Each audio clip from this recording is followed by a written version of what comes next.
எல்லாரும் நல்லா இருக்கீங்களா? நாம இன்னைக்கு பார்க்க போற படம் இந்த தமிழர் தை திருநாள்ல ஒரு நல்ல ஃபீல் குட் மூவியா உங்களுக்கு கொடுக்கணும்னு ஆசைப்பட்டேன். அதனால இந்த படத்தை உங்களுக்காக கொண்டுட்டு வந்திருக்கேன். பயங்கரமான சஸ்பென்ஸ் த்ரில்லர், மனசுக்குள்ள ஒரு பரபரப்பு, படத்தை பார்க்கும் போது ஒரு கூஸ் பம்ப், படத்தோட கிளைமேக்ஸ்ல நம்மளே அறியாம நம்ம கண்ணுல ஒரு துளி கண்ணீர் வர அளவுக்கு இந்த படத்தோட கதை அமைஞ்சிருக்கு. இந்த படம் 1939ல நடந்த ஒரு உண்மை சம்பவத்தை அடிப்படையாக கொண்டது. படம் பார்த்துட்டு இருக்கும் போது அங்கங்க டாக்குமெண்ட்ரி மாதிரி இந்த கதைக்கான சொந்த குடும்பமே வந்து நமக்கு இன்டர்வியூ கொடுக்கற மாதிரி இருக்கும். அந்த அளவுக்கு இந்த ஒரு குறிப்பிட்ட இன்சிடென்ட்னால நாடே கொந்தளிச்சு போய் ஒரு சஸ்பென்ஸ்ஃபுல் த்ரில்லர் ஸ்டேஜ்ல இருந்துச்சுன்னா பாத்துக்கங்களேன். அந்த அளவுக்கு நாம இப்ப பார்க்க போற last on a mountain in Maine அப்படிங்கிற கதைய முழுசா பாத்துட்டுலாம் வாங்க. படத்தோட ஒன்லைனர் என்னன்னா, ஒரு குடும்பத்தை சேர்ந்த அப்பா, 2 ட்வின்ஸ், ஒரு சின்ன பையன், 3 பேரு கிளம்பி ஹைக்கிங் போலான்னு போறாங்க. அந்த சமயத்துல ஹென்ரின்னு ஒருத்தன் இவங்களுக்கு ஹெல்ப்காக வரான். இவங்க 5 பேரும் மலையில போகும்போது ஒரு பையன் மட்டும் மிஸ் ஆறான். காட்டுக்குள்ள மிஸ் ஆகி 9 நாட்கள் ஆயிடுச்சு. அவனோட டெட் பாடியாவது கிடைக்காதா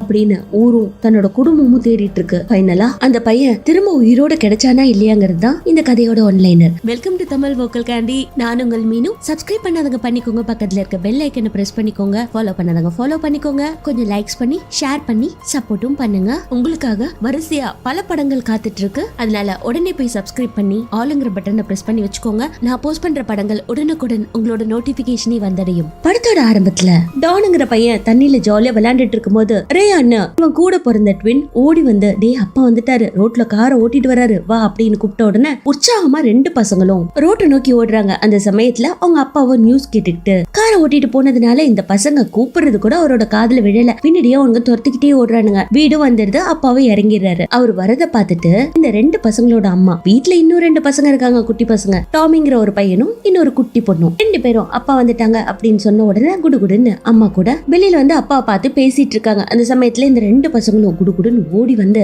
அப்பாவை பார்த்து ஹாய் சொல்ல, அவருக்கா 2 பசங்களை பார்த்துட்டு இன்னும் சந்தோஷம். எல்லாரும் பேசிட்டு இருக்கும் போது டான் மட்டும் டக்குன்னு எச்சு துப்புறான். அது மேனஸ் இல்ல இல்லையா? சோ அவங்க அப்பா உங்க அம்மா முன்னாடி இது மாதிரி நடந்துக்க கூடாது அப்படின்னு கண்டிப்பா சொல்ல அவனும் சாரி கேக்குறான். அடுத்து அவங்க அப்பா வீட்டுக்கு போயிட்டு அவரோட கோட் எல்லாம் கழட்டி வச்சோன்னா எப்பவும் குட்டி பசங்க அப்பாவோட ட்ரெஸ் போட்டு பாக்கணும்னு நினைப்பாங்க இல்லையா? அதே மாதிரி ட்ரெஸ் எல்லாம் போட்டுட்டு விளையாண்டுட்டு இருக்காங்க. இப்படியே அந்த ஃபேமிலி சந்தோஷமா தான் இருக்கு. ஆனா டானுக்கும் ரேயானுக்கும் அடிக்கடி இந்த பிரதர்ஸ் ஃபைட் வரும் இல்லையா? அதே மாதிரி திடீர்னு சண்டை போட்டுக்குவாங்க. இவங்க 2 பேரும் அப்பா வந்துட்டாங்க இல்லையா, அதனால அவர் கூட சேர்ந்து இந்த சம்மர் ஹாலிடேஸ்க்கு ஃபிஷிங் பண்ணலாம் அப்படின்னு பிளான் பண்ணி தூண்டில் முள்ளெல்லாம் ரெடி பண்ணிட்டு இருக்கும்போது 2 பேருக்கும் சண்டை. அவங்க 2 பேரும் சண்டை போடுறத பார்த்துட்டு, இங்க பாருங்க, டக்குன்னு கிளம்பி போய் வெளியில இருக்க காரை கிளீன் பண்ணுங்க அப்படின்னு பனிஷ்மெண்ட் கொடுக்க, அங்க போயும் 2 பேரும் ஒழுங்கா இல்லாம காரை கிளீன் பண்ணும் போதும் அடிச்சுக்கிறானுங்க. அதை பார்த்து அவங்க அப்பா கோவத்தோட வெளியில வந்து, ஏன்டா நிறுத்திட்டீங்க, திரும்பவும் அடிச்சுக்கோங்க. பிரதர்ஸ் ஃபைட்டுங்கிறது எப்பயாதான் நடக்கும், ஆனா உங்களுக்கு அடிக்கடி வருது இல்ல, இந்த சண்டையில யார் ஜெயிக்கிறீங்கன்னு பார்க்கலாம், அடிச்சுக்குங்க அப்படின்னு சொல்ல இவங்க 2 பேரும் சண்டைக்கு ரெடியாரானுங்க. பட் எப்படி திடீர்னு சண்டை போடுறது? அப்படியே ஒருத்தர் பார்த்துட்டு இருக்கும் போது அதை கவனிச்சு அவங்க அம்மாவோ சாப்பாடு ரெடி ஆச்சு, எல்லாரும் சாப்பிடுவாங்க அப்படின்னு கூப்பிட்ட உடனே எல்லாரும் சாப்பிடவும் போயிடுறாங்க. டான் மட்டும் கொஞ்சம் ரகடா இருக்கான். டேபிள்ல கை ஊனி சாப்பிடுறது, அப்பாவை எதிர்த்து பேசுறது, இப்படியே பண்ணிட்டு இருக்கும் போது அவங்க அப்பாவோ ஃபிஷிங்க்கு இந்த வருஷம் போறது இல்ல, அதுக்கு பதில மவுண்டன்ஸ்ல ஹைக்கிங் போக போறோம், எனக்கு வேலையில இருந்து அழைப்பு வந்துருச்சு, நான் திரும்ப போகணும் அப்படின்னு சொன்ன உடனே டானுக்கு பயங்கர கோவம் வந்துருது. அதுக்கு நீங்க திரும்பி வந்தீங்க அப்படின்ற மாதிரி ஒரு கேள்வியும் கேட்டுறான். சரி நீ கேட்கணும்ல, கேளு, எவ்வளவு கோவம் இருக்கோ அவ்வளவு கேள்வியும் கேளு அப்படிங்கிற மாதிரி அவங்க அப்பா திரும்ப கேட்ட உடனே அவனோ கோச்சிக்கிட்டு அவனோட ரூமுக்கு போயிடுறான். அவங்க அம்மா எல்லா ஒர்க்கையும் முடிச்சுட்டு பையன் கோச்சிட்டு போனானே என்னாச்சு அப்படின்ட்டு பாசமா வந்து அவனோட ரூம்ல செக் பண்ணி பார்க்கும்போது அவன் படிச்சிட்டு இருக்கான். அந்த சமயத்துல, டேய் உனக்கு முடி நிறைய வளர்ந்துருச்சு, வெட்டிக்கலாம் வரியா அப்படின்னு கூட்டிட்டு போய் அம்மாவே அவனுக்கு ஹேர் கட் பண்ணி விடுறா வெளியில உட்கார வச்சு. அந்த சமயத்துல ரொம்ப மூடியா இருக்கான். அதை பார்த்துட்டு, இங்க பாரு, இப்படி எல்லாம் மூடியா இருக்காத, உங்க அப்பாவுக்கு உன் மேல ரொம்ப பாசம் அதிகம், ஆனா அத வெளியில காட்ட மாட்டாரு, இத ஒரு சீக்ரெட் மாதிரி நீ உன் மனசுலயே வச்சுக்கோ டீலா அப்படின்னு கேட்ட உடனே அவனுக்கும் சந்தோஷமாயிடுது. மறுநாள் இவங்க ஹைக்கிங்க்கு கிளம்புறாங்க. கார்ல 2 ட்வின்ஸ், டாமியும் கூட வரான். அப்பா காரை ஓட்டிட்டு போகும்போது எல்லா குழந்தைங்களும் தூங்குறாங்க. பட் டான் மட்டும் முழிச்சிட்டு இருக்கும் போது அவங்க அப்பா நியூஸ கேட்டுட்டு வந்துட்டு இருக்காரு. அவங்க அப்பாவுக்கு என்னன்னா, வேலையில கொஞ்சம் பிரஷர் ஜாஸ்தி, சம்பளம் எல்லாம் சரியா வரதில்ல, கொஞ்சம் கான்ட்ரோவர்சியல் இஷ்யூ, பாலிட்டிக் இஷ்யூ இதெல்லாம் போயிட்டு இருக்கிறதுனால அவருக்கு பிரஷர் ஜாஸ்தி. அது மட்டும் இல்ல, பிரைவேட் கம்பெனிஸ் வர மாதிரி நியூஸையும் கேட்டுட்டு போயிட்டு இருக்காரு. ஒரு கட்டத்துல கார்ல அந்த நியூஸ் கேட்க பிடிக்காம அதை ஆஃப் பண்ணிட்டு அப்பா டிரைவ் பண்ணிட்டு இருக்கும் போது இவனும் முழிச்சுக்கிட்டு எல்லாத்தையும் பார்த்துட்டு வந்துட்டு இருக்கான். என்னடா ஏதோ யோசிச்சுட்டு வந்துட்டு இருக்கேன், என்னாச்சு அப்படின்னு கேட்ட உடனே, அப்பா நீங்க வாழ்க்கையில ஒரு முறையாவது பயப்பட்டு இருக்கீங்களா அப்படின்னு கேட்க, பயப்பட்டு இருக்க, எனக்கு பயமும் வரும் அப்படின்னு அப்பா இவன் கிட்ட கொஞ்சம் அட்வைஸ் சொல்லிட்டு போயிட்டு இருக்கும் போது டக்குன்னு டாமி முழிச்சுக்கிறான். முழிச்சுக்கிட்டு, அப்பா அந்த மலைக்கு தானே நம்ம ஹைக்கிங் போறோம் அப்படின்னு சொன்ன உடனே டக்குன்னு ரேயானே எந்திரிச்சிடான். எல்லாருமே அந்த மலையை பாக்குறாங்க, நமக்கும் அந்த மலையை காட்டுறாங்க, ரொம்ப அழகா இருக்கு. இவங்க காட்டு வழியா போயிட்டு இருக்கும் போது இவங்களுக்கு துணையா ஹென்ரின்னு ஒருத்த வந்து நின்னுட்டு இருக்கான். அவனும் இவங்க கூட ஜாயின் பண்ணிக்கிறான். அன்னைக்கு நைட் அந்த காட்டுல ஒரு கேம்ப் போடுறாங்க. சோ அந்த கேம்ப் ஃபயர்ல நான் மார்ஷ்மெலோ கொண்டு வந்திருக்கேன், எல்லாரும் சுட்டு சாப்பிடலாம் அப்படிங்கிற மாதிரி எல்லாரும் என்ஜாய் பண்ணிட்டு இருக்கும் போது டக்குன்னு ஹென்றி, நாம நாளைக்கு போக போற மலை ரொம்ப அழகானது, அதை விட ஆபத்தும் கூட. உங்களுக்கு தெரியுமா, அந்த மலையோட உச்சிக்கு போகும்போது பமோலான ஒரு வன தேவதை இருக்கு. அது பாக்குறதுக்கு மனுஷ மாதிரி இருக்கும், தலையெல்லாம் கொம்பு இருக்கும், கைகளோ ரெக்க மாதிரி இருக்கும், அதுவும் ஈக்களோட ரெக்க அப்படிங்கிற மாதிரி அவன் கையில இருந்து ஒரு இறகுகளை காட்ட, அந்த சமயத்துல திடீர்னு இடி இடிக்குது. நம்ம மலையோட உச்சிக்கு போகும்போது பயங்கரமான இடி மின்னல் மேகம் எல்லாமே சூழ்ந்து மழையும் பெய்யக்கூடும். அங்கிருந்து ஒரு அடி ஒரு ஸ்டெப் நம்ம ஸ்லிப் ஆகி கீழே விழுந்துட்டோம்னா, மலை இடுக்குகள்ல மாட்டிக்கிட்டோம்னா யாராலையும் காப்பாற்ற முடியாது. அதே வேற சைடு விழுந்துட்டோம்னா வேற பக்கம் போயிடுவோம், ரொம்ப கேர்ஃபுல்லா இருக்கணும் அப்படின்னு சொன்ன உடனே டான் உடனே, இல்ல இல்ல நீங்க என்ன பயமுறுத்துறதுக்காக இதெல்லாம் சொல்லிட்டு இருக்கீங்க அப்படின்னு சொன்னா, ஆமா பயப்படணும், நீங்கெல்லாம் மலைக்கு ஏறுறதுக்கு முன்னாடி இதெல்லாம் தெரிஞ்சு வச்சுக்கிறது, பயப்படுறது, பாதுகாப்பா போறது, இதெல்லாம் ரொம்ப முக்கியம் அப்படிங்கிற மாதிரி ஹென்ரியும் சொல்றாரு. அடுத்து எல்லாரும் தூங்க ஆரம்பிச்சிடுறாங்க. தூங்கும் போது ரயான் கூட டான் கிட்ட, ஏண்டா அவர் சொன்னதெல்லாம் உண்மையா அப்படின்ற மாதிரி கேக்குறான். டேய் அவர் சும்மா பிராங்க் பண்ணிட்டு இருக்காரு, இதுக்கெல்லாம் பயப்படுற அப்படின்னு அசால்ட் பண்ணிட்டு அவன் தூங்குவான். மறுநாள் விடியவும் செய்து எல்லாரும் ஹைக்கிங் கிளம்புறாங்க. இவங்க நினைச்ச மாதிரி மலைக்கு மேல பாறைகள்லாம் இருக்கும் இல்லையா, அதுல ஒரு கயிறு இல்லாம நார்மலா ஏறி போறாங்க. மலையில முக்காவாசி தூரம் ஏறி இருப்பாங்க. ஆனா அந்த குட்டி பையன் இருக்கா இல்லையா டாமி, அவனுக்கு கால் வலி வந்துருது. அப்பா என்னால இதுக்கு மேல ஏற முடியாது, கால் ரொம்ப வலிக்குது, போதும்பா நம்ம வீட்டுக்கு போகலாம் அப்படின்னு சொன்ன உடனே டக்குன்னு அப்பாவோ போதும்பா இதோட எல்லாரும் திரும்பி போகலாம் அப்படின்னு சொன்னோன்னே டானுக்கு டக்குன்னு கோவம் வந்துருது. எல்லாத்துலயுமே பாதி பாதி எதையுமே முழுசா என்ஜாய் பண்ண விட மாட்டீங்களா, எங்களை ஒரு ஆம்பளைங்க மாதிரி வளரணும்னு சொன்னீங்க இல்லையா, பி மேன்லின்னு சொன்னீங்க இல்லையா, இப்போ பாதி வரைக்கும் ஏறி இருக்கும், முழுசா கூட ஏறல. மலையோட உச்சியை தொட்டா ஒரு சந்தோஷம் வரும் இல்லையா, அதை கூட அனுபவிக்க விடாம பாதியில கூட்டிட்டு போறீங்க, எங்களால வர முடியாது, நீங்க வேணும்னா போங்க, தம்பியை கூட்டிட்டு போங்க அப்படின்னு டக்குன்னு எதிர்த்து பேசிடுறான். அதை பார்த்த உடனே அவங்க அப்பாவுக்கு, அப்படியாப்பா நீ மேல போகணுமா, போ தாராளமா போ ஹென்றி, இவங்க ரெண்டு பேரையும் பார்த்து மேல கூட்டிட்டு போப்பா, நான் கீழே போறேன் அப்படின்னு குட்டி பையனை கூட்டிட்டு அவர் கீழே போயிடுறாரு. மேல இவங்க ஏற ஆரம்பிக்கிறாங்க. மலையோட உச்சிக்கு போற சமயத்துல திடீர்னு கருமேகங்கள் சூழ்ந்து ஹென்றி சொன்ன மாதிரியே டீ மின்னல் மழை மொத்தமும் கிளம்பி வந்து புயல் மாதிரி வீசிட்டு இருக்கு. அந்த சமயத்துல ரேயானால இதை தாங்க முடியல, எனக்கு ரொம்ப குளிருது, திரும்பி போயிடலாம் அப்படின்னு சொல்ல, டானுக்கு கோவம், இல்ல இல்ல மேல போகணும், உனக்கு குளிருதா, இந்த என்னோட ஷெட்டரை போட்டுக்கோ அப்படின்னு அவனோட ஓவர் ஜாக்கெட்டை கழட்டிட்டு ரெட் கலர்ல ஒரு ஷெட்டர் போட்டிருப்பான், அதை கழட்டி ரேயான் கிட்ட கொடுத்துடுறான். ஆனா அடுத்த செகண்ட் பாத்தீங்கன்னா இடி பயங்கரமா விஸ்பர் பூமி எடுத்து வர, அப்படியே வானத்தை பாக்குறாங்க. ஹென்றி சொன்ன மாதிரி இந்த வனதேவதையோட உருவம் கையில தெரிய, அவ்வளவுதான் அப்படியே கன்ஃபியூஸ் ஆகி மலையிலிருந்து கட கட கடன்னு டானுக்கு ஒரு பயம் வந்து கீழே இறங்க ஆரம்பிச்சிடுறாங்க. அவனை ஃபாலோ பண்ணிக்கிட்டு ரேயானும் ஓடி வரான், ஹென்ரியும் ஃபாலோ பண்ணிட்டு வராரு. பட் டானும் வேற வழியா போயிடுறான். இவங்க ரெண்டு பேரும் பின்னாடி ஓடி வந்தாங்க இல்லையா, அவங்க எந்த பாதையா ஏறினாங்களோ அதே பாதையில வந்துட்டு இருக்காங்க.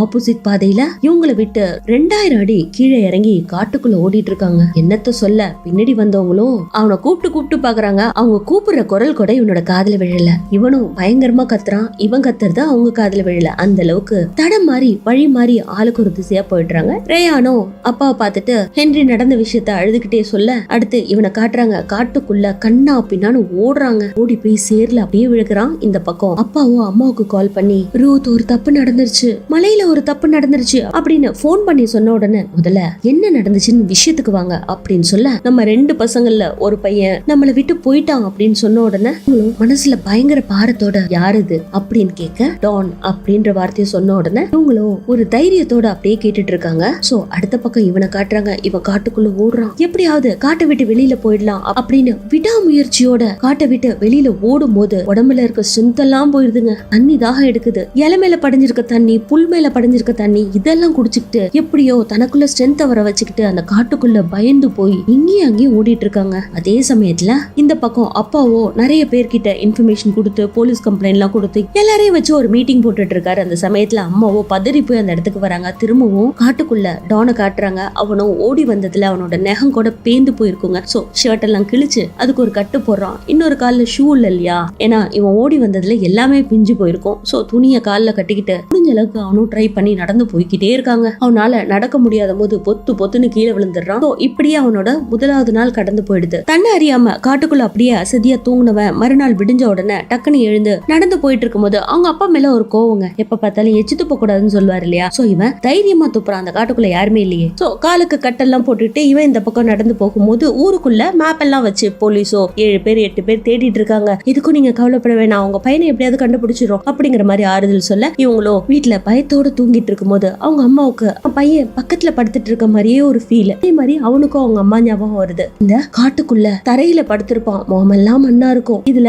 அப்பப்ப இடி மின்னல் மேகம் மழை வேற பெஞ்சிட்டு இருக்கும். இவனுக்கா இடினா ரொம்ப பயம். ஆல்ரெடி ஷொட்டரை கழட்டி தம்பி கிட்ட கொடுத்ததுனால குளிர் வேற தாங்க முடியாதுங்க. மறுநாள் இவனோட கால்களை காட்டுவாங்க. அப்படியே அந்த சதுப்பு நிலத்துல சேரும் சகதியமா இருக்கிறதுல கால்ல துணியை மட்டும் கட்டிக்கிட்டு காட்டுக்குள்ள அப்படியே நடந்து போனவன் திடீர்னு ஒரு அருவியை பாக்குறான். அவ்வளவுதாங்க, பயங்கர ஹாப்பி. அருவி ஆறு மாதிரி ஓடுது, சின்ன சின்ன ஓட மாதிரி இருக்கு. அதுல எல்லாம் போயிட்டு சந்தோஷமா விளையாடுறான். மீன்கள் இருக்கு. ஜாலியா அவன் மனசுக்குள்ள ஒரு பாட்டு பாட அந்த இடத்துல துள்ளி குதிச்சு விளையாடுறான். ஒரு கட்டை இருக்கு, அதை தூக்கி கூட விளையாடுவான். அப்புறமா அந்த கட்டையில அப்படியே சாஞ்சு ரெஸ்ட் எடுக்கும் போது அவன் கால்ல ஏதோ ஒண்ணு கடிக்கிற மாதிரி ஃபீல் பண்ண அப்படியே கண்ணை திறந்து பாப்பாங்க. அந்த இடத்துல நமக்கே தூக்கி வாரி போடும். என்ன ஏதுன்னு பார்த்தா அட்டைப்பூச்சி, கால் முழுக்க அட்டைப்பூச்சி. ஒண்ணு கடிச்சுக்கிட்டு காலோட அப்படியே தோலோட ஒட்டிக்கிட்டு அவனோட ரத்தத்தை உறிஞ்சிட்டு இருக்கும். ஒன்னா பிச்சு எடுக்கிறான். அப்போ இறந்து போன ஒரு பறவை இருக்கும். அந்த பறவையை பார்த்துட்டு இவனுக்கு ரொம்ப ஃபீல். அதே சமயத்துல அம்மாவோ வெளியில குட்டி குட்டி சிட்டுக்குருவிகள் கத்துறத பார்த்துட்டு அப்படியே மலைச்சு போய் உட்காந்துட்டு இருக்காங்க. அந்த இடத்துக்கு ரேயான் வந்து, அம்மா திரும்ப அவன் வருவானாமா, ஊர்ல என்னென்னவோ பேசிக்கிறாங்க, இத்தனை நாளைக்கு அவன் உயிரோடு இருக்க மாட்டான் அப்படின்னு சொல்றாங்க, எதுமா உண்மை அப்படின்னு அவன் பயத்தோட கேட்கும் போது, பாருடா உங்க அண்ணன் தைரியமானவன், அவன் கண்டிப்பா திரும்பி வருவான், எனக்கு நம்பிக்கை இருக்கு அப்படிங்கிற மாதிரி அவனை கட்டி அணைச்சுக்கிறாங்க. அதே சமயத்துல ஒரு போன் காலும் வருது. குடுகுடுன்னு ஓடி போய் அந்த போன் கால் அட்டென்ட் பண்ண ஏதோ ஒரு டெட் பாடியை மலையில பாத்துருப்பாங்க போல இருக்கு. இது டான் இல்ல அப்படிங்கிற நியூஸ் வந்த உடனே டக்குன்னு பையனை பார்த்து, நான் சொன்னேன் இல்லையா அப்படிங்கிற மாதிரி சைகை காட்டுறாங்க. அந்த அளவுக்கு அம்மாவுக்கு தான் பசங்களை பத்தி தெரியும் இல்லையா. எத்தனை பசங்க இருந்தாலும் ஒவ்வொரு பையனோட கேரக்டரும் டிஃபரன்சியேஷன் பண்ணி பிரிச்சு பார்க்க தெரியும். ஆனா ஒரு சேர ஒத்த மாதிரியே எல்லாருக்கும் அன்பா காட்டுவாங்க. ஆனா அவங்க அப்பாவோ போன்ல ஒரு குட் நியூஸ் சொல்லுவாரு. என்னன்னா, இப்ப தேடிட்டு இருக்க ஆள் பத்தல, உன்னால முடிஞ்ச அளவுக்கு போன் புக் எடுத்து நிறைய பேர்கிட்ட ஹெல்ப் கேளு, அதனால நிறைய வாலண்டியர்ஸா வந்து நமக்கு ஹெல்ப் பண்றதுக்கு உதவி செய்வாங்க. அவங்களும் பயங்கர உற்சாகமா ரேயான் கிட்ட போன் புக் எடுத்துட்டு வர சொல்லி நிறைய பேருக்கு கால் பண்ணி ஹெல்ப் எல்லாம் கேக்குறாங்க. இந்த விஷயம் நாடு முழுக்க பரவ ஆரம்பிச்சிருது, நியூஸ் எல்லாம் வந்துருது. ஆனா சோசியல் மீடியான்னு ஒண்ணு இல்ல. இருந்திருந்தா உடனே எல்லாருக்கும் தகவல் கிடைச்சி நிறைய வாலண்டியர்ஸ் வந்திருப்பாங்க இல்லையா. சமயத்துல நியூஸும் நியூஸ் பேப்பர் மட்டும்தான். போன் மூலியமா இவங்க ஹெல்ப் கேட்க நிறைய வாலண்டியர்ஸ் வராங்க. அப்பாவும் இந்த பக்கம் வரவங்க எல்லாரையுமே வெல்கம் பண்ணி காட்டுக்குள்ள தேட ஆரம்பிக்கிறாங்க. எங்க தெரியும், எத்தனை பேர் தெரியும், அவன் கிடைக்கவே இல்ல. வீட்டுல அவங்க அம்மா சோகமா இருந்தாலும் தைரியத்தோட இருக்காங்க. காட்டுக்குள்ள அவங்க அப்பா முகாமிட்டு பையன் கிடைப்பானா அப்படிங்கிற ஏக்கத்தோட அந்த மலையை விரிச்சு பாத்துட்டு இருக்காரு. பல நாட்கள் சாப்பிடவே இல்ல அவரு. இப்போ 5வது நாளும் ஆயிடுச்சு. இதுக்கு மேல சாப்பிடாம அங்க தேடி என்ன பண்ண போறீங்க, நம்ம பையன் திரும்ப வருவான், வாங்க தைரியமா வாங்க அப்படின்னு மனைவி கூப்பிட்ட உடனே டக்குனு இவனும் வீட்டுக்கு கிளம்பி வந்துடுறான். இந்த பக்கம் டானை காட்டுறாங்க. அவன் கால்நடையா அப்படியே நடந்து போயிட்டு இருக்கும் போது திடீர்னு ஒரு சின்ன வீட்டை பாப்பானா. அந்த காட்டுக்குள்ள ஒரு வீடு. அந்த வீட்டுக்கிட்ட அவன் நெருங்கி போகும்போது அவனுக்குள்ள ஒரு உற்சாகம். கத்தி கத்தி பாக்குறான், யாராவது இருக்கீங்களா அப்படின்ற மாதிரி. ஆனா அந்த வீட்டுக்குள்ள இருந்து காட்டுறாங்க ஒட்டடை தான் படிஞ்சிருக்கு. அவனும் அந்த வீட்டுக்குள்ள போய் என்ன இருக்குன்னு பாக்குறான். ஒண்ணுமே இல்லங்க. ஒரு ட்ரங்க் பெட்டி கிடக்கு, சில பொருட்கள் பாழடைஞ்சு போய் கிடக்கு. அதை ஓபன் பண்ணி பார்த்தா ஒரு மேட்ச் பாக்ஸ். அந்த மேட்ச் பாக்ஸ்க்குள்ள தீக்குச்சிகளே இல்ல. அதே மாதிரி கொஞ்சம் பிளேட்ஸ், சென்ட் இதெல்லாம் இருக்கு. அதை எடுத்து நக்கிலாம் பாக்குறான். அவனுக்கு இப்போ பசி, சரியான பசி. பக்கத்திலே ஒரு ஓடை இருக்கு, அதுல போய் மீன் பிடிக்கலாமான்னு பாக்குறான். அங்கேயும் ஒரு மீன் இப்படியும் அப்படியும் இவனை ஏமாத்துக்கிட்டே போயிட்டு இருக்கும். கஷ்டப்பட்டு பிடிக்க பார்ப்பான். பட் கையால பிடிக்க முடியுமா? வெறுங்கையால பல முறை பிடிச்சு பாக்குறான். ஃப்ரஸ்ட்ரேட் ஆனவன் ஒரு பெரிய குச்சி எடுத்துட்டு வந்து குத்த பாக்குறான். அப்பயும் அந்த மீன் அகப்படவே இல்ல. அப்படியே சோர்ந்து போய் உட்கார்ந்தவன் பிளான் பண்ணி தன்னோட ஷர்ட்டை கழட்டி அதை கட்டி ஒரு வலை மாதிரி ரெடி பண்ணி மீனை பிடிச்சிடறான். ஆனா போறாத காலம் இவன் எவ்வளவு ட்ரை பண்ணாலும் நெருப்பு பத்த வைக்கவே முடியலங்க. நெருப்பு இல்லாம எப்படி சாப்பிடுறது? அந்த ஃபிஷ்ஷ ராவா சாப்பிடலாம், பச்சையா அப்படியே சாப்பிடலாம் அப்படின்னு சொல்லிட்டு டேபிள் அரேஞ்ச்மெண்ட்ஸ் மட்டும் ரொம்ப பக்காவா பண்ணிருப்பான். சோ ஒரு தட்டை வச்சு அதுல மீனை வச்சு எப்படி சாப்பிடுறதுன்னு யோசிச்சுட்டே இருந்தவன் டக்குன்னு எடுத்து கடிச்சு சாப்பிடறான். அவனுக்கு ஒமட்ட ஆரம்பிக்குது. இருந்தாலும் வேற வழி இல்ல இல்லையா, அதை முழுங்கணும் அப்படின்ற மாதிரி முழுங்குறான். இப்படியே அவனோட நாட்கள் போகும்போது அவனுக்குள்ள ஒரு இல்யூஷன் வந்துருது. டிப்ரெஷன்னால அப்படியே சோர்ந்து போய் மெலிஞ்சு போயிடுறான். ஒரு கட்டத்துல அந்த சூரியனை பார்த்து அவனுக்கு ஒரு ஃபீல் வரும் பாருங்க, என்னை விட்டு போயிடாத, கொஞ்ச நேரமாவது இரு, நீ போற திரும்ப வர, அப்படியே இருக்க கூடாதா அப்படின்னு அந்த சூரிய வெளிச்சத்தை பார்த்து ஏங்குவான் பாருங்க. அந்த அளவுக்கு அவனோட மனநிலை பயங்கர பயத்துல, தனிமையில, பசியில ஒரு லெவலுக்கு போயிருக்குங்க. இந்த பக்கமும் அப்பா வேடுதல் தேட்டியே நிறுத்தவே இல்ல. வீட்டுக்கு போனாலும் திரும்பவும் காட்டுல இருந்து ஏதாவது ஒரு தகவல் வந்துச்சுன்னா உடனே ஓடி போய் பாக்குறாரு. இந்த தடவை ஒரு குகைக்குள்ள பயங்கர ஸ்மெல் அடிக்கிறதா தகவல் வர இவரும் ரேயானும் அந்த இடத்துக்கு போறாங்க. அங்க போய் பார்த்த உடனே ஒரு பெரிய இடுக்கு. அந்த இடுக்குள்ள எந்த ஒரு மனுஷனாலையும் போக முடியாது. சின்னதா ஒல்லியா இருக்க மனுஷன் மட்டும் தான் போக முடியும். அதை கேட்ட உடனே நான் போய் பாக்குறேன் அண்ணன், நான் போய் பாக்குறேன் அப்படின்னு சொல்லிட்டு பயங்கர தைரியத்தோட சொல்ல, இல்லப்பா உன்னையே நான் இழக்க விரும்பல அப்படின்னு அப்பா சொல்லிடுறாரு. இல்லப்பா அண்ணனுக்காக நான் போய் பாக்குறேன் அப்படின்னு அவ அடம் பிடிச்சு உள்ள போய் பாக்குறான். பட் அங்க ஒரு கயோட்டி தான் செத்து கிடக்கும். அதையும் அப்பா அப்பா கிட்ட வந்து சொல்லிட்டு அப்பாவை ஒருவித சோகத்தோட கட்டிப்பிடிப்பான். இந்த அளவுக்கு இவனை தேடுறதுக்காக ஊர் மக்களே முன் வந்து எல்லா வேலையும் பண்ணிட்டு இருப்பாங்க. இதுல நியூஸ், பிரஸ் எல்லாத்துலயுமே இவனோட நியூஸ் தான் ஹாட் டாபிக்கா ஓடிட்டு இருக்கும். அடுத்த சீன்ல வீட்டுக்கு வந்ததுக்கு அப்புறம் ரயான் எல்லா உண்மையும் சொல்லிடுறான். என்னாலதான்ப்பா அவன் காணாம போனான். அவன் கூட நான் தான்ப்பா சண்டை போட்டேன். அந்த நேரத்துல இடி இடிச்சிச்சு. அந்த கோவத்துல தலை தெறிக்க கோவத்துல கண்ணு முன்னு தெரியாம இறங்கி ஓடிட்டான்ப்பா. என்னாலதான்ப்பா நடந்துச்சு அப்படின்னு சொல்லி ஃபீல் பண்ண. இல்லடா உன்னால இல்ல, நீங்க 2 பேரும் விளையாட்டு திரும்ப சண்டை போட்டுக்கிட்டீங்க. இப்படி நடக்கும்னு உனக்கும் தெரியாது இல்லையா? சோ ஃபீல் பண்ணாத, அண்ணன் வந்துருவான் அப்படின்ற மாதிரி தைரியமா இருக்காங்க. ஆனா தேடுதல் வேட்டையில இன்னும் கொஞ்சம் இம்ப்ரூவ்மெண்ட் பண்ணணும், ஃபிளைட் எல்லாம் வச்சு தேடணும் அப்படின்னு முடிவு பண்ணி இவங்களும் சின்ன ஏர்கிராஃப்ட் வச்சு சர்ச் பண்ணிட்டு இருக்காங்க. அதே சமயத்துல நடந்து போயிட்டு இருக்கும்போது திடீர்னு ஒரு ஏர்கிராஃப்ட் தேடுறதுக்காக அந்த மலைக்குள்ள சுத்தி சுத்தி வர இவனும் ஓடி போய் கையெல்லாம் ஆட்டுறான், கத்தி பாக்குறான். ஆனா அது அடர்ந்த காடு, ஹைட்டான மரங்கள் இருக்கு. இவன் எவ்வளவு கத்துனாலும் அவங்களுக்கு கேட்காது. அதுவும் போயிடுதுங்க. 8வது நாள் ஆயிடுச்சு. உடம்புல ஸ்ட்ரென்த்தே இல்ல. அப்படியே படுத்துறான். அவன் படுத்து அப்படியே கண்ணை மூடி தூங்கும் போது பலவித இல்யூஷன். திடீர்னு கண்ணை திறந்து பார்க்கும்போது ஒரே ஒரு இறகு மட்டும் மேல இருந்து விழுகுது. அதுவும் கழுகோட இறகு. அத கையில பிடிச்சு அப்படியே வச்சிட்டு இருக்கும் போது அவனுக்குள்ள அப்பாவோட ஞாபகங்கள் வருது. அப்பா உங்களை எனக்கு ரொம்ப பிடிக்கும்பா அப்படின்னு நினைச்சுக்கிட்டே படுத்துட்டு இருக்கான். கொஞ்ச நேரத்துல பாத்தீங்கன்னா இருட்டியும் போயிடுது. அந்த இடத்துல ஹென்றி சொன்ன மாதிரி அந்த வனதேவதை வந்து நிக்குமா. தலையெல்லாம் கொம்பு, கைகள்லாம் இறகுகளோட மனித உருவத்துல வந்து நிக்குது. அதை பார்த்த உடனே பயங்கரமா அதிர்ந்து போனவன் அவன் உடம்புல சோர்வா இருக்கு இல்லையா, அவனால அசைய கூட முடியாதுங்க. அப்படியே படுத்துறான். அந்த வனதேவதையும் இவனை வந்து கட்டி அணைச்சுக்கிற மாதிரி இருக்கு, சிறகுகளால மூடிக்கிற மாதிரி இருக்கு. இவனோட ஃபீல் எப்படி இருக்குன்னா, அப்பா தான் கூட படுத்து தூங்கும் போது தூக்கத்துல தான் மேல கைய போட்டு அவரோட கைகளால இவனை அணைச்சுப்பாரு இல்லையா, இந்த நினைவுகள் வருது. அது அப்படியே மனசுக்குள்ள நினைச்சிட்டு இருக்கான். கொஞ்ச நாள் ஆனதுக்கு அப்புறம் நாங்க வளர்ந்துட்டோம். பெட் டைம் ஸ்டோரி சொல்றத நிறுத்திட்டாரு, எங்க கூட விளையாடுறத கூட நிறுத்திட்டாரு. எனி டைம் அவருக்கு வேலைதான் அப்படிங்கிற மாதிரி அவன் திங்க் பண்ணிட்டு இருக்கும் போது அவங்க அப்பாவோட உருவம் பக்கத்துல படுத்திருக்க மாதிரி இருக்குங்க. அப்பா அப்படின்னு கூப்பிட இந்த பக்கம் வீட்டுல உங்க அப்பா இவனோட ஞாபகமாவே இருப்பாரு இல்லையா, அவருக்கும் தன்னோட மகன் பக்கத்துல படுத்துட்டு இருக்க மாதிரி இருக்க.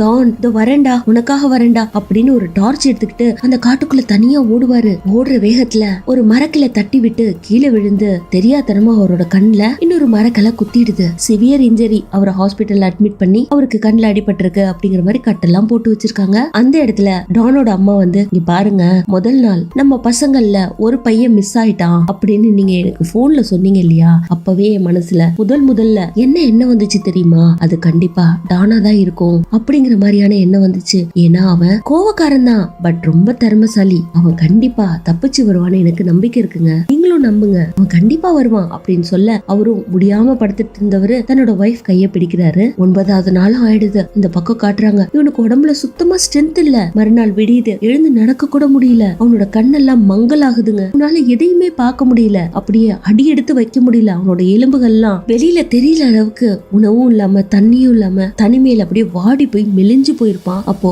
அவனால நடக்க முடியாம ஒரு இடத்துல அப்படியே படுத்துறான். அவனோட கண்கள் கொஞ்சம் கொஞ்சமா மூட ஆரம்பிக்குது. ஹோப்பே இல்ல. அப்படியே படுத்துட்டு இருக்கும் போது அவங்க அப்பா தூரத்துல நின்னு அவனை பார்த்து வாடா, உனக்காக காத்துட்டு இருக்க, வீட்டுக்கு வாடா அப்படின்னு கூப்பிட இவனும் படுத்துட்டு இருந்தவன் எழுந்துக்க முடியாம அப்படியே உடம்புல 1% அளவு கூட எனர்ஜி இல்லாம தள்ளாடிக்கிட்டு எழுந்து நிப்பான். பொறுமையா நடந்து அந்த இடத்தை விட்டு ஒரு 10 அடி நடந்து போவான். அந்த ஃபைனல் 10 அடி அவன் நடந்து போனதுக்கு அப்புறம் ஒரு ஆறு வருது. அந்த ஆத்துல அவனோட கைகளை ஊனி அப்படியே நிமிந்து பார்க்கும்போது ஆப்போசிட் கரையில இன்னொரு லேடி துணி துவைச்சிட்டு இருக்கிறத பாக்குறான். நல்லா கத்தவும் முடியல, உடம்புல ஸ்ட்ரென்த்தும் இல்ல. தன்னால முடிஞ்ச அளவுக்கு அந்த ஆத்துல அப்படியே கிராஸ் பண்ணி நடுவுல ஒரு பாறை இருக்குங்க, அத போய் ஹோல்ட் பண்ணிக்கிட்டு ஹெல்ப் ஹெல்ப்னு கத்தி பாக்குறான். அந்த சமயத்துல அந்த லேடியும் இவனை பாத்துடுறாங்க. பாத்துட்டு பயந்து போனவங்க குடுன்னு ஓடி போய் நிறைய ஹெல்ப் கூட்டிட்டு வந்து அவனை காப்பாத்தி கரை சேர்த்துடுறாங்க. இந்த விஷயம் டானோட அம்மாவுக்கு தெரிய வர அப்படியே சந்தோஷத்துல ஓடி வந்து தன்னோட கணவனை பாப்பாங்க. வார்த்தைகளே இல்லாம அவ வந்து சந்தோஷத்தை பார்த்துட்டு ஆமாவா அப்படின்னு அவர் கேட்பாரு. அந்த சமயத்துல உடம்பு அப்படியே சிலிர்க்கும் பாருங்க. இந்த அளவுக்கு நமக்கே ஒரு சந்தோஷமா இருக்கும். அவன் இதோட வெளியில வந்துட்டா. இந்த நியூஸ் ஊர் முழுக்க பரவ ஆரம்பிக்க எல்லாரும் ஓடி வராங்க. ஓடி வந்து அவனை பாக்குறதுக்கு ஓடி வந்து பயங்கரமா சீரப் பண்றாங்க. அவனை மீட்டு ஒரு படகுல வச்சு கூட்டிட்டு வருவாங்க. அப்ப அம்மா போய் அவனை முதல் முறையா பார்க்கும்போது அம்மா உங்களை நான் ரொம்ப மிஸ் பண்ணேன் அப்படின்னு சொல்ல, நான் எந்த அளவுக்கு உன்னை மிஸ் பண்ணேன்னு உனக்கு தெரியறதுக்கு வாய்ப்பே இல்லடா அப்படின்னு சொல்லி அவனை கட்டி அணைச்சுப்பாங்க. அதுல அவனுக்கு பயங்கர ஸ்ட்ரென்த் கிடைக்குது. அதுக்கப்புறம் அவனை கூட்டிட்டு ஊருக்குள்ள வரும்போது மொத்த மக்களும் அவனை சுத்தி நின்னு சீரப் பண்ணி வரவேற்பாங்க பாருங்க. நான் அவன் கடந்து வந்த பாதைகள் கிட்டத்தட்ட 80 மைல் தனியா நடந்து வந்திருக்கான். ஒரு சின்ன பையன், 12 வயசு சின்ன பையன் நடந்து வந்திருக்கான்றது உலக சாதனை இல்லையா. நேரா ஹாஸ்பிட்டல் போகும்போது கை தட்டி அவனை வரவேற்கிறாங்க. 2 குழந்தைகளும் சின்ன குழந்தைகளும் அண்ணனை வந்து பாக்குது. அதுக்கு அடுத்து ரயான் மத்தியானம் வந்து அந்த ஷொட்டரை, ரெட் கலர் ஷொட்டரை கொடுப்பான் பாருங்க. அதனால சந்தோஷத்தை தாங்கவே முடியாது, அவனையே கட்டி அணைச்சுக்கிறான். அடுத்து அப்படியே அவனை கூட்டிட்டு அப்பா கிட்ட போறாங்க. அப்பா பார்த்த உடனே, அப்பா என்னாலதான்ப்பா, என்னோட கோவத்தினாலதான்ப்பா இவ்வளவு நடந்துருச்சு இல்லையா அப்படின்னு அப்பா பார்த்து ஃபீல் பண்றான். ஏன்னா அவருக்கு ஒரு கண்ணு போச்சு இல்லையா. சோ அவரும் ஓடி வந்து, இல்லடா கிடைச்சதே பெரிய விஷயம் அப்படின்ற மாதிரி தூக்கி அவனை கட்டி அணைச்சுக்கிறாரு. இந்த பாசத்துக்கு தான் அவன் ஏங்கி போய் கோவப்பட்டிருப்பான். அந்த பாசம் முழுமையா கிடைக்கும் போது அவன் படுற சந்தோஷம் இருக்கே, அது வேற லெவல்ல இருக்கும். விடாமுயற்சியோட தன்னோட உயிரை கையில பிடிச்சுக்கிட்டு உயிரோட மீண்டு வந்திருப்பான். ஊருலகமே அவனை கொண்டாடி விருதுகள்லாம் வழங்கும். இதோட இந்த படமும் முடியுதுங்க. எப்படி இருந்துச்சு இந்த survival thriller feel good movie அப்படிங்கிற உங்களோட மேலான கருத்துக்களை எனக்கு தெரியப்படுத்துங்க. உங்களோட கருத்துக்கள் மட்டும்தான் என்ன மேலும் மேலும் உற்சாகப்படுத்தும். Thank you for your valuable time and support, and please keep support me.